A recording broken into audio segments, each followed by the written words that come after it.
All week long, we've been talking about it, reaching your goals for 2010.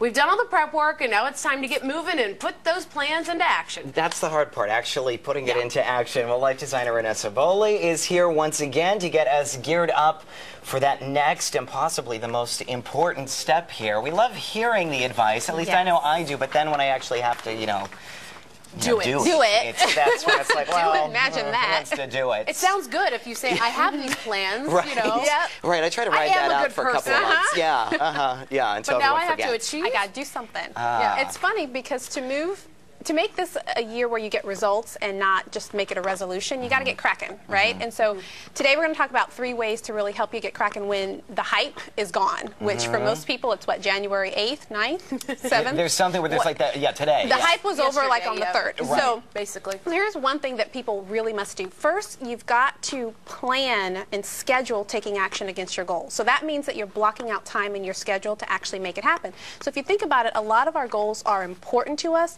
but they're not urgent. And so they get drowned out by all the urgent things that happen, every single day. Well, I got to do this, I got to do that. So that means that if the goal is to learn a new language or to play an instrument or whatever, you say, well, Saturday from 1 to 3, I have blocked out time. It's a matter of writing it in your planner? It's putting it in your planner. It's making it a priority, just like you do things for work. Well, I've got to pick up, little Timmy from the daycare or this or that. It's something that's scheduled and it's non-negotiable. So then when people are stealing at your time, which they're ultimately going to do, it's like, well, I'm available, but I'm not free between 1 and 3 because I have an appointment. Now, they don't need to know that you're practicing the banjo for Doug. If that's the case for him, they don't need to know that. I'm not going to be doing that. But you've scheduled it, you've blocked it out, and you've made it a priority in your life to make it happen. Right. So this shouldn't just be in your spare time. You'll try to get to it. You got to take action. Which never happens, right? So you want to make sure you've scheduled. I think it's I just had this thought, and now I'm thinking, no, maybe if you put some money down with the goal, you'll actually do it. But people do that with gym memberships, so maybe not. Yeah. But it's more expensive to get instruction for the piano or something. Exactly. I mean, obviously, if you've got money riding on something, then that's a motivator. Sure. But again, when it comes to how do I make this a lifestyle, because goals aren't just one-time things that you hit, it's a lifestyle shift. And how do I make this easier? I make it by putting a scheduled time in my calendar because now I know I have to hit it. It's part of my day. And I know you sort of talked about, there were, each day was sort of a different topic. Yep. I mean, it would be easy to sort of get overwhelmed if it's like, well, yeah, I need to get healthier, and yeah, I need to fix my finances, and yeah, I got to, spend more time with my kids or whatever. I mean, is there a good starting point, or should you go through all of them and block out time for each one? Do you prioritize, or does that sort of undermine getting them all done anyway? You know what I mean? It really, that varies from person to person. Like, if you are a person who just kind of have sucked in the whole goal-getting piece, you want to start with 1, hit the 1, so that you kind of... She's reaching us now. Philip, it's you. Not kidding. So if you suck in that factor, do 1. And this is actually one of the points that we want to talk about. But, you want to celebrate your progress. So if you give yourself a baby step that you're actually able to nail, then, you build some momentum and you've got something behind your belt to then take on the bigger task. You also say don't fear failing. Exactly. It's funny. I tell people, there is no such thing as failure, but life does give you feedback. Is this working? Is it not working? So you want to pay attention and notice the results that you're getting, and then you're able to make adjustments. So for instance, I was talking to a woman yesterday who was taking a correspondence course to get her high school diploma. Like, she had a child early, dropped out of school, and now she's going back to get her degree. She's doing fantastic, totally motivated the whole bit.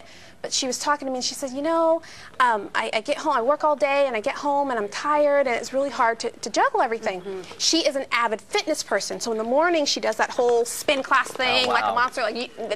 She nails that. Good for her. So my suggestion to her, because she thought, well, I just need to get more focused and all that willpower, I said, well, what if you start doing your studies in the morning because that's when you're more focused and when you're clear-minded, and then do the spin at night because it doesn't require a whole lot of concentration. So I kind of get that. Well, I mean, the time management thing, but what's weird is I don't want to, this is just a personal aside, I don't want to do the dishes at night, but in the morning when I have to be somewhere to get to work, all of a sudden I want to do that. Does that mean I don't want to go to work? Or what does this mean? Someone get the crystal ball out. It can mean a few things going on. I want to organize in the morning. It's weird. I guess because I'm getting everything ready, and then time runs out.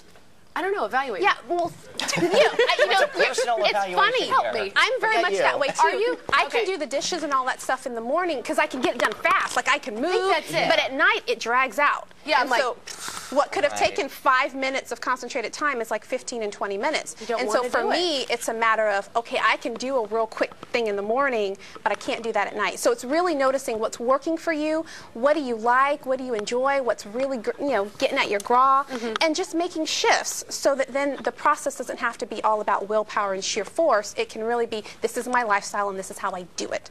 And how important is it to, you mentioned sort of celebrating maybe not the overall goal, but little achievements along the way. What should people do? Why is that important?